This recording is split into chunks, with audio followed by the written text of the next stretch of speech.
Tag TV brings you daily news bulletin from India. Breaking news and views from India.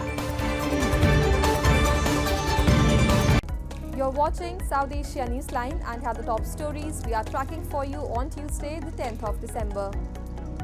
Opposition moves no confidence motion against Vice President Dhankar. Hindu groups in India protest against Bangladesh after recent temple attack.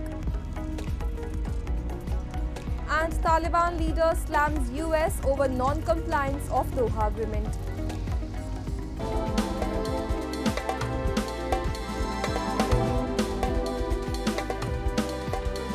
And now for all the details. The opposition led by Congress Party on Tuesday submitted a no-confidence motion against Rajya Sabha Chairman and Vice President Jagdeep Dhankar, making it the first such action in India's parliamentary history. Reports suggest opposition parties said the motion had been moved with 65 signatures. The minimum required numbers for moving a motion to remove the Vice President is 50. The notice, spearheaded by the Congress, comes in the wake of turbulent ties between opposition parties and the Rajya Sabha chairman. Opposition lawmakers have accused Dhankar of favouring PM Modi's ruling BJP party in each discussion, and the latest being him allowing the members of the Treasury benches to raise the Congress-Soros link issue in the upper house. Meanwhile, opposition MPs continued their protest over the Adani issue in Parliament premises, carrying black bags with caricatures of PM Modi and billionaire Gautam Adani. The session was, however, adjourned for the day after unruly scenes broke out during the proceedings.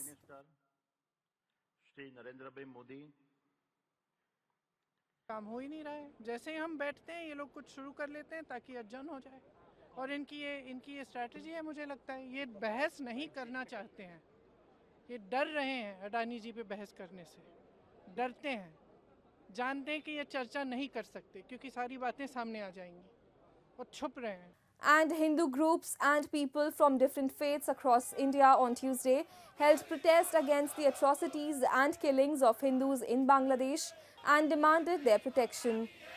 Miscreants in Bangladeshi capital Dhaka have vandalized idols of Hindu deities and burned down an ISKCON temple, reports have suggested.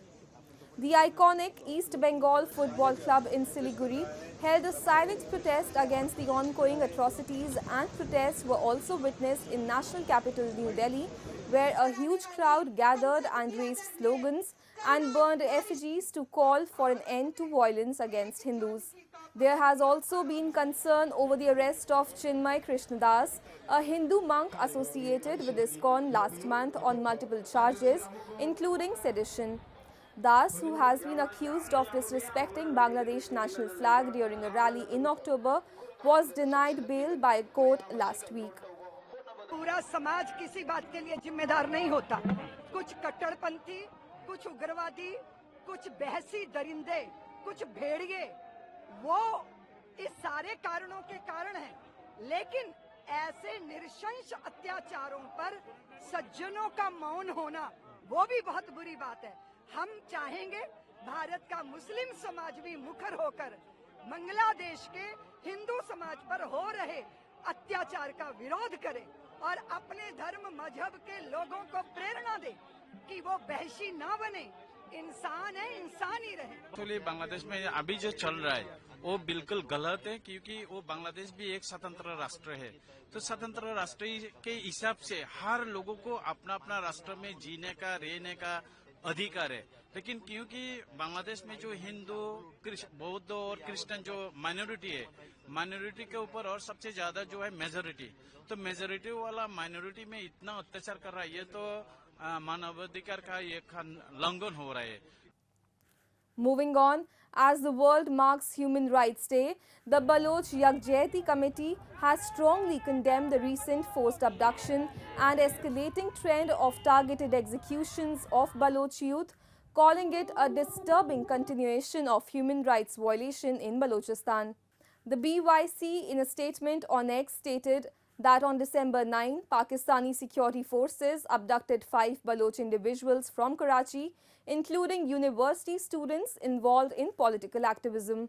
The group raised urgent concerns over the systematic targeting of Baloch students and activists who are at risk of torture, extrajudicial killings and fake encounters.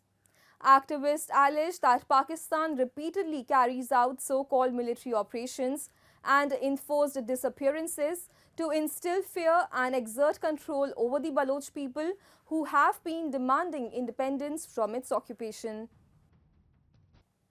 And with successive governments failing to address their plight, people across POJK have lost faith in their elected representatives with no development in sight. A report. 35 years after its inception, a road meant to connect 4 villages in Pakistan-occupied Jammu and Kashmir remains incomplete, leaving residents high and dry. Locals describe the road as dilapidated and unusable, adding that it has severely impacted daily life. And despite repeated promises, the project launched decades ago to link Bandi Saida and nearby villages to the Srinagar highway remains abandoned. कम अज कम 35 साल कबल जो है ये लोगों ने महकमा local government के तावन से ये रोड निकाली थी और 35 सालों के अरसा में ये पुख्ता रोड नहीं बन सकी, बल्कि ये अभी भी जो है वो कच्ची राब्ता सड़क है। ये वो लोगों की महरूमियाँ हैं जिनकी बुनियाद पर लोग अब सियासतदानों के बजाय जो है वो ताजर जॉइंट एक्शन कमेटी के प्लेटफार्म पर इकट्ठे होकर अपने हकूक़ की जदोजहद कर रहे हैं। जनाबेली अगर तामीर हो जाए इस पर कम बेश ज़्यादा नहीं तो 6-7 हज़ार इंसान जो पिछले ग्राम बसन इन फ़ायदा पहुँच सकता है। Villagers are concerned this is not an isolated issue, but part of a broader pattern of neglect across POJK. They argue that such incomplete projects reflect the government's apathy and a deeper disregard for the needs of people in the occupied region. Moving on, Sohail Shaheen, the head of the Taliban's political office in Qatar, has accused the United States of failing to comply with the commitments made under the Doha Agreement, particularly the removal from blacklist and reconstruction efforts in Afghanistan. They had promised that they would remove the blacklist within 3 months, but it has still not been done, Shaheen was quoted as saying by Tolo News. The Doha Agreement, signed in 2020, outlined a roadmap for the withdrawal of US troops and commitments for stability and reconstruction in Afghanistan.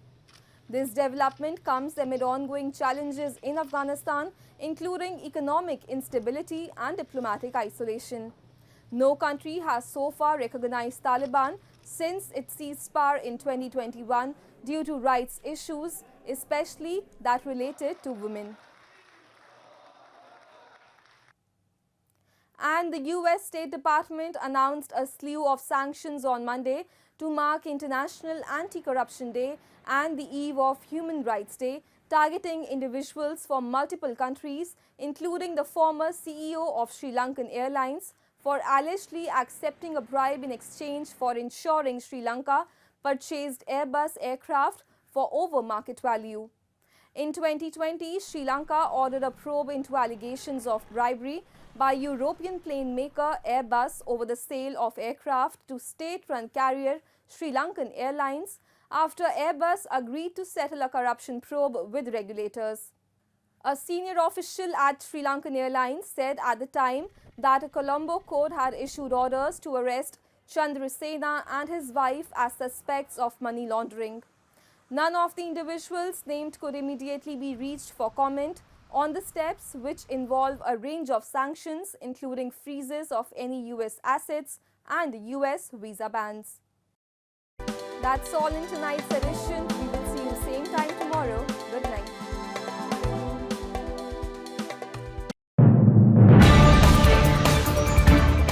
Tag TV brings you daily news bulletin from India. Breaking news and views from India.